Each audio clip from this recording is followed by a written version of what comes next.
monde, j'espère que vous allez bien. Aujourd'hui une nouvelle vidéo. Oui, je sais, ça fait longtemps que j'ai pas fait de vidéo, voilà. Je m'excuse. Mais en tout cas, nouvelle année et je vous souhaite à toutes et à tous une très belle année 2020. Pour ma part, j'ai pris la résolution du coup de faire de nouvelles vidéos plus souvent et être vraiment plus active sur ma chaîne YouTube ainsi que sur ma chaîne Twitch. N'hésitez pas à aller en description. Petite précision, c'est le bandeau de Gamey parce qu'il voulait que je le dise dans la vidéo. Donc voilà, c'est le sien évidemment, il est copyright. C'est le bandeau de Gamey. C'est également le setup, sa caméra, son micro, enfin bref, on passe. En tout cas voilà, je voulais faire une vidéo un petit peu spéciale. Je vais essayer de diversifier mon contenu durant les prochains mois qui arrivent. Parce que voilà, j'en ai marre de faire que du gaming sur ma chaîne et j'ai envie de faire plusieurs choses. Du coup voilà, première vidéo de 2020. Je vais vous raconter du coup une anecdote qui s'est passée en 2019. Donc l'année dernière du coup. N'hésitez pas à vous abonner, à mettre la cloche de notification, c'est super important. Et à mettre un like. Et sur ce, bon visionnage.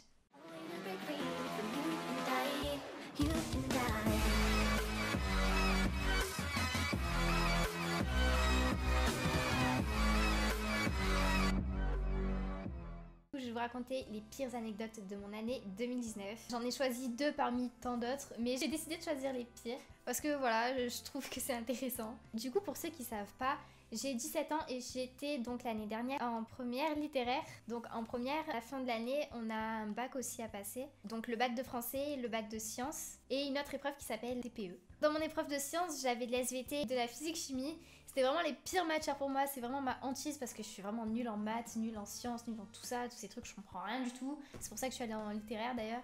TPE, c'est travaux pratiques encadrés. C'est vraiment le pire truc que j'ai eu à faire dans ma vie, sachez-le. Pour résumer un peu ce que c'est, en gros, c'est une épreuve qu'on doit passer donc en mars. C'est un oral qu'on doit présenter à des jurys, fait en groupe avec plusieurs personnes quoi. Et donc nous, on était 3. Ça commence dès le début de l'année en fait, dès qu'on arrive en première. Donc en septembre 2018, quelque chose comme ça, on a commencé à faire le TPE et il fallait choisir un sujet. Bon, c'était des sujets vraiment compliqués. C'était sur les philosophes des Lumières, un truc comme ça, c'était vraiment trop dur, trop de la merde. Donc la moitié de l'année, on a galéré avec notre groupe à essayer de s'entendre pour savoir qui fait quoi, ce qu'on doit faire, ce qu'on doit dire et tout. Enfin bref, je vous passe les détails du groupe. En général, c'était la baston totale. Je m'entendais pas avec les gens de mon groupe. On faisait que se battre. Je crois qu'une fois, on a même failli se frapper. Du coup, nos profs en pouvaient plus. Et c'est pour ça qu'on a eu une note pas ouf, quoi. Cette épreuve de TPE, on doit la passer en avance comparé aux autres épreuves. Parce que c'est un oral, ça se fait toujours en avance. Je sais plus exactement quand c'était. Je crois que c'était au mois de mars, un petit peu avant, un truc comme ça. Je sais plus vraiment. Déjà, faut savoir un truc par rapport à mon téléphone. Si je me souviens bien, à l'époque, c'était le téléphone de Gamey qui m'avait donné parce que j'avais cassé le mien, il marchait plus du tout. Et donc, en gros, il m'en avait donné un de remplacement, c'était temporaire quoi. Et donc, ça faisait vraiment pas longtemps que je l'avais. Et vous allez voir où je vais en venir, vous allez vous dire, mais putain, c'est quoi le rapport entre le bac, elle a raté son bac et le téléphone, volé, je comprends pas, machin. Je vous explique. Donc, c'était une belle journée magnifique. C'était le jour où je devais passer donc l'épreuve de TPE, là, le truc pour le bac, quoi, en gros. Vraiment l'épreuve importante quand même, tu vois, parce que c'est pour le bac, quoi. On est là, on a tous la pression et tout. Moi, mon groupe, on était là, putain, c'est le jour J, on doit passer l'oral devant les jurys et tout. On avait pratiquement rien fait, on faisait que se bastonner encore, on savait pas quoi faire. Est-ce qu'on dit ça, ça, ça ou pas? Bref, la pression qui monte, donc c'est le jour J. Je m'habille bien et tout, vous avez capté quoi, pour l'oral, je suis bien sapée, les belles petites chaussures, la robe, les collants et tout, on flic. Et j'ai fait une connerie. Vous savez quand vous allez passer une épreuve, si vous allez passer donc le brevet ou le bac, donc vous avez une convocation en fait, la fiche que vous devez donner, présenter, comme quoi vous êtes bien inscrit au bac, machin, à l'épreuve et tout. Donc je pars de chez moi et tout, c'est ma mamie qui m'emmène au lycée, et j'arrive au lycée, je regarde dans mon sac, je vois qu'il n'y a pas ma feuille, ma convocation. Je fais putain de merde. Du coup, je dis vite à ma mamie, mamie, faut qu'on aille chercher...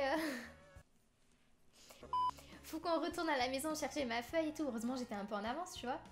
Et elle m'a dit, bon, vas-y, attends-moi devant le lycée et je vais chercher ta feuille. En attendant, tu m'attends. Je reste devant le lycée et tout, je commence à appeler Gamey au téléphone. Mais vraiment, j'étais pas trop loin de mon lycée, vous voyez, j'étais pas en face, mais j'étais un peu assise à côté. Et là, c'est le drame total. Il y a un enfant, du genre, je sais pas, il était plus petit que moi, vraiment en taille et tout. Il devait avoir entre 8 et 12 ans, quelque chose comme ça, je sais pas exactement. Il s'approche de moi et il me dit, ouais, j'appelle ma maman, je suis en retard et tout, je sais pas quoi. Il me dit un truc, je dois appeler ma mère. Du coup, moi, je vois un enfant, par réflexe, je dis s'il est perdu, qu'il a un problème, qu'il doit appeler sa mère, je lui passe mon téléphone pour qu'il appelle sa mère. Mais ça a été la pire erreur de ma vie, mais vraiment la pire. Le mec, il commence à appeler quelqu'un avec avec mon téléphone, du coup, parce que je lui ai donné. Et je le regarde, il appelle quelqu'un. Et genre, il y a 30 secondes qui se passent, tu vois, je le regarde pendant 30 secondes, je le vois au téléphone, il dit rien, tu vois, je me dis c'est bizarre quand même. Du coup, je me lève, et là, je vois qu'il taille en courant avec mon téléphone. Genre, c'était le pire moment de ma vie. Parce que je me suis écroulée, je me suis dit, attends, c'est pas possible là ce qui vient de m'arriver. Pour moi, c'est un enfant, tu vois, il avait vraiment besoin d'aide. Je sais pas, je me suis dit, putain, comment un gosse comme ça peut te voler ton téléphone? Donc j'ai commencé à lui courir après, mais bon, je vous ai dit, j'étais sapée avec la robe, les belles chaussures et tout, j'arrivais pas à courir. J'ai commencé à crier, les gens dans la rue, ils s'en battaient les couilles. Ils ont juste vu une grosse folle crier, c'est tout. Au bout de 10 mètres, même pas, je commençais à m'arrêter. Et littéralement, je chiale, voilà. En plus de ça, du coup, j'avais pas de montre sur moi, je savais pas quelle heure il était, j'étais juste à côté du lycée, mais je voyais pas mes potes parce qu'ils étaient déjà rentrés. Enfin, vous savez, mon groupe là, pour faire mon oral, ils étaient déjà rentrés, donc je les avais pas vus. Il y avait personne devant mon lycée, j'étais totalement perdue. Heureusement, il y a des gentilles femmes qui m'ont vu pleurer et qui sont venues vers moi. J'ai pu appeler ma mamie, tout ça, pour qu'elle me donne ma convocation. Et donc au final, évidemment, vous imaginez bien qu'avec tout le temps que ça a pris, le vol de téléphone, machin, tout ça, je suis arrivée en retard pour l'épreuve. Je vous imagine pas la tête de mon groupe quand ils m'ont vu arriver 15 minutes en retard. Et du coup, ils voyaient bien que j'étais en train de pleurer et tout, j'étais pas trop bien. Et donc j'arrive, je me présente devant les jurys, et les jurys, ils voient que je suis pas bien, tu vois. J'ai dû m'expliquer, donner une raison pourquoi j'étais arrivée en retard. Donc je leur explique ce qui s'est passé, machin, et elles vont chercher le directeur, et elles me disent ouais, on annule ton épreuve, on la reporte. J'ai eu de la chance parce qu'ils ont été super cool, mon directeur aussi, ils ont direct compris la situation, et ils ont reporté l'épreuve, mais voilà, je l'ai raté une première fois, on va dire, quoi. Bon, au final, je vous cache pas que j'ai quand même eu 3 à cette épreuve, 3 sur 20, voilà. Donc le fait de la reporter, en fait, ça a été juste la pire chose. Et voilà, je crois que c'était vraiment l'un des pires moments de ma vie qui restera jamais gravé dans ma mémoire. C'était indescriptible, la sensation que j'ai eue J'étais vraiment super mal face au gosse, et de me dire que c'est un enfant qui m'a volé mon téléphone, ça m'a encore... Je me suis sentie vraiment humiliée, déjà d'un premier temps, et dans un deuxième temps, je me dis mais le pauvre, quoi, enfin... Bon, enfin bref, voilà, fallait que je vous en parle, fallait que je vous le dise un jour ce qui s'est passé. Bon, en tout cas, sachez que j'ai quand même eu au bac de français 14, et à mon autre oral de français, j'ai eu aussi 3. Voilà, c'est pas des notes de foufou. Du coup, j'ai des points de retard pour mon bac de cette année, mais bon, c'est pas très grave. Voilà, je vais essayer de m'en sortir. J'espère que cette année, je le raterai pas. J'espère que cette année, je me ferai pas voler mon téléphone non plus, s'il vous plaît. Le pire dans l'histoire, c'est que c'était pas vraiment mon téléphone, c'était celui de Gamey, donc c'était vraiment... Je savais pas comment lui dire, j'étais vraiment super gênée, j'étais trop mal. En tout cas, les gars, faites attention à qui vous donnez votre téléphone dans la rue, parce qu'on est souvent pas trop conscient de ce qui se passe. En tout cas, j'espère que vous avez passé de bonnes fêtes. Et sur ce, c'est la fin de la vidéo. On se retrouve bientôt pour une prochaine vidéo, et je vous laisse. Gros bisous!